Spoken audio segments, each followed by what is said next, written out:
Hello les amis, je suis contente de vous retrouver dans cette nouvelle vidéo où on va parler course à pied.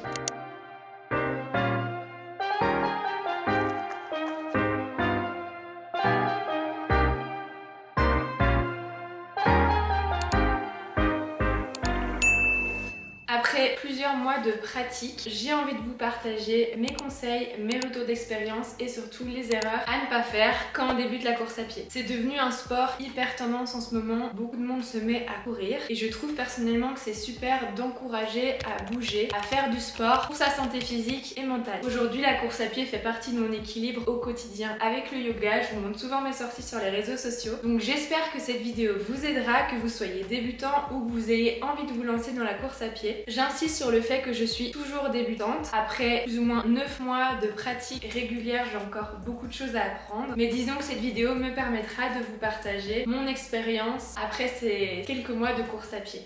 Commençons par le matériel. Pour commencer, je trouve qu'on n'a pas besoin de grand chose pour débuter la course à pied, mis à part une bonne paire de baskets. Ça, c'est vraiment hyper important pour ne pas se blesser et éviter des douleurs à certains endroits comme les genoux, les chevilles, le dos, les tendons. Et là, il y a une erreur que j'ai faite et qu'il faut que je vous partage. Cette erreur, c'est que j'ai choisi mes premières baskets seule. Vous me demandez souvent sur les réseaux comment faire pour choisir une bonne paire de baskets pour commencer la course à pied. Et s'il y a bien une chose que je vous recommande, c'est de vous faire conseiller directement dans un magasin spécialisé pour trouver une chaussure qui convient à votre forme de pied, à votre foulée, mais surtout pour ne pas vous tromper sur la taille. Généralement, il est recommandé de prendre une pointure supplémentaire à taille habituelle, chose que je n'ai évidemment pas fait, car de 1, je connaissais pas ma pointure exacte, et de 2, parce que j'ai pas pensé au long terme et au fait que mon pied allait pouvoir gonfler avec la distance et la chaleur. Donc ça, c'est vraiment la chose essentielle à savoir quand on commence la course à pied et qu'on est à la recherche d'une bonne paire de baskets. Sinon, attendez-vous à avoir des ongles noirs et des ampoules à chaque sortie. J'en ai fait l'expérience et je peux vous assurer que c'était pas très agréable. J'ai donc couru les premiers mois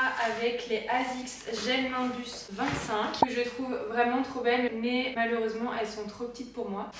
Et tout récemment, j'ai été faire un test dans un magasin spécialisé à Genève. D'ailleurs, je vous ai fait un TikTok sur le sujet pour choisir mes nouvelles baskets, les On Cloud Surfer, qui me correspondent parfaitement et qui sont aussi super jolies. Ensuite, en termes de vêtements, choisissez des vêtements dans lesquels vous vous sentez bien et confortable. Personnellement, j'ai été m'acheter des pulls à longue manche, des leggings chez Decathlon, ça fait très bien l'affaire. Pareil au niveau des chaussettes, choisissez des chaussettes spécifiques pour la course à pied. On évite les chaussettes en coton qui vont favoriser le frottement et absorber la transpiration, donc forcément beaucoup plus de chances d'avoir des ampoules. Pour le reste, c'est absolument pas obligatoire ni prioritaire d'ailleurs, mais ce sont des petits plaisirs que je me suis offert au fur et à mesure de mon évolution. Je me suis acheté un gilet d'hydratation, celui-ci c'est un Salomon, mais vous en avez également chez Decathlon pour des prix plus accessibles.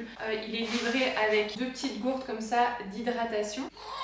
C'est principalement pour les journées chaudes ou les sorties longues. C'est bien pratique pour y ranger les clés, le téléphone et de quoi boire. Je me suis également pris une paire de lunettes au clé. Ça fait le petit style sportif et surtout ça protège les yeux du soleil et des moucherons. Et ça, c'est vraiment pas négligeable quand vous courez dans la nature. Ensuite, par où commencer en termes de sortie, de programme? Alors pour être honnête, vous n'êtes pas obligé de courir 2 à 3 fois par semaine pour considérer être un coureur. Ça peut être une activité complémentaire à un autre sport ou à une autre activité physique. Seulement, si vous souhaitez évoluer ou vous inscrire à une ou plusieurs courses pour vous challenger, il est conseillé d'augmenter votre volume d'entraînement et de varier vos sorties. J'avais vu dans la vidéo d'un kiné qu'il était recommandé de sortir plusieurs fois, quitte à faire des plus petites séances, pour justement habituer le corps micro-choc que va induire la course à pied. Prenez le temps de faire évoluer la durée et la distance de vos sorties très progressivement. Ça, c'est aussi une erreur qu'on peut faire quand on se lance. Au début, on se voit très vite évoluer, donc on a toujours envie de faire plus, mais vous risquez davantage de vous blesser si l'évolution est trop importante d'une sortie à l'autre. J'avais lu également qu'il était recommandé d'augmenter de maximum 15 minutes vos sorties longues par rapport à vos footings de routine. Et pour évoluer, il est important d'intégrer des sorties à rythme facile, des fractionnés et des sorties longues à endurance fondamentale. Je ne vais pas pouvoir vous donner plus de détails parce que je ne m'y connais pas assez, mais n'hésitez pas à compléter les informations en commentaire de la vidéo. Petite pause hydratation, j'en profite pour vous rappeler de vous abonner à la chaîne, de mettre un petit pouce bleu et ou un commentaire pour aider au référencement de cette vidéo. C'est ultra important pour m'aider à grandir et à continuer à vous partager du contenu par ici et aussi à activer la cloche pour ne pas manquer les prochains contenus. On y retourne.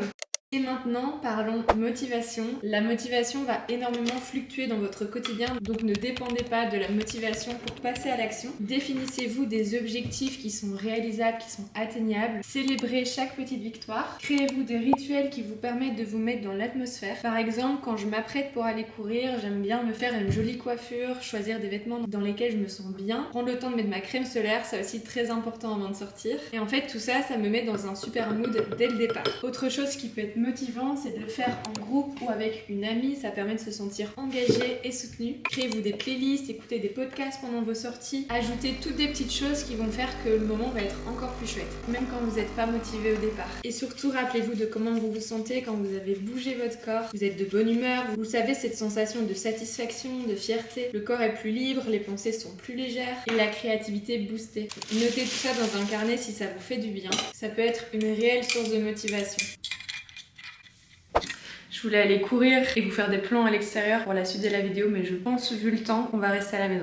Quatrième point qui pour moi ne devrait pas être négligeable, c'est l'échauffement. Ça permet de préparer le corps au mouvement, de chauffer les muscles, d'éviter les blessures. En termes d'exercice, je regarde un peu ce qui se fait sur internet. Vous avez Emma Anastasie sur Instagram qui a publié plusieurs réels sur le sujet, ou encore Allo Alaya sur Night Training ou même sur YouTube. En termes d'applications, il existe plusieurs chouettes applications pour vous proposer des programmes, que ce soit pour débuter, pour évoluer, pour préparer une course. J'ai voulu me débrouiller toute seule pour commencer, mais c'est une bonne option pour se sentir accompagnée. Sinon, il y a 2-3 applications que j'utilise sur mon téléphone. Évidemment, il y a Strava qui me permet de partager mes sorties, de suivre mon évolution. J'ai l'option gratuite. Vous pouvez également analyser vos performances et traquer pas mal de choses avec l'option payante. Nike Running Club qui me permet de suivre mes sorties, mais j'utilise principalement pour lancer de temps en temps des runs guidés par des coachs, soit sur une thématique, soit pour une sortie vitesse. Et enfin, l'application Runners. C'est une application que j'ai beaucoup utilisée au début, notamment pour tracer mes parcours selon la distance ou la durée souhaitée. Ça m'a permis de courir sur de nouveaux parcours en sécurité et surtout me sentir rassurée de ne pas me perdre à 10 km de chez moi. Grâce à cette application, maintenant je connais un petit peu mieux les environs et les chemins que j'aime prendre. Je la trouve vraiment pratique et je pense qu'elle me sera utile quand je serai dans des nouvelles villes ou en déplacement. Et l'alimentation dans tout ça. Si vous commencez un sport ou que vous pratiquez de façon régulière pour votre bien-être, je vous cale. Il n'est pas nécessaire de faire de grosses adaptations. Commencez peut-être par revoir vos habitudes actuelles, comment vous rapprocher d'un meilleur équilibre avec un maximum d'aliments bruts, mais en réalité, c'est tout et c'est le plus important. Équilibre veut dire avoir de tout dans l'assiette, manger suffisamment de protéines, varier au mieux vos choix alimentaires et une bonne hydratation. Voilà, ça c'est les bases qui pourront vous aider à être en bonne santé, à avoir de l'énergie tout au long de la journée et à bien récupérer. Ensuite, si vous vous engagez dans un challenge sportif, que ce soit un semi-marathon, un marathon, un trail ou que sais-je, là les objectifs seront différents. Peut-être qu'il va falloir augmenter votre volume d'entraînement et qu'il sera peut-être utile d'adapter votre alimentation lors de votre prépa, mais aussi pendant et après la course. Le meilleur conseil à ce moment-là sera de tester vos snacks, vos boissons de l'effort, vos repas de la veille pendant vos entraînements et non le jour J d'une course, car l'un des problèmes les plus fréquents chez les sportifs sont les problèmes digestifs. Une collation que j'aime me préparer avant mes sorties, ce sont des petites dattes fourrées à la purée d'oléagineux. Rien de très compliqué. Je mets soit de la purée d'amande, soit de la purée de cacahuètes. Je les passe un petit peu au congèle pour fixer le tout. Un petit bonbon, c'est vraiment trop bon. Voilà, je pense que j'ai tout abordé dans cette vidéo. S'il manque des informations, n'hésitez pas à me poser vos questions en commentaire. En termes d'objectifs personnels, je prépare mes premiers 10 km à Genève pour début mai et fin mai, j'ai mon plus gros challenge sportif, les 20 km de Bruxelles. C'est une course qui me tient à cœur parce que c'est la ville de mes études et surtout ça se passe dans mon pays. Je suis à la fois excitée et hyper stressée, mais un bon stress lié à l'inconnu et à l'impatience de voir de quoi mon corps est capable. En tout cas, je vous souhaite de réaliser tous vos challenges, d'oser sortir de votre zone de confort, car c'est comme ça que l'on agrandit sa zone de confiance. Je vous fais des bisous et je vous dis à très vite dans une prochaine vidéo.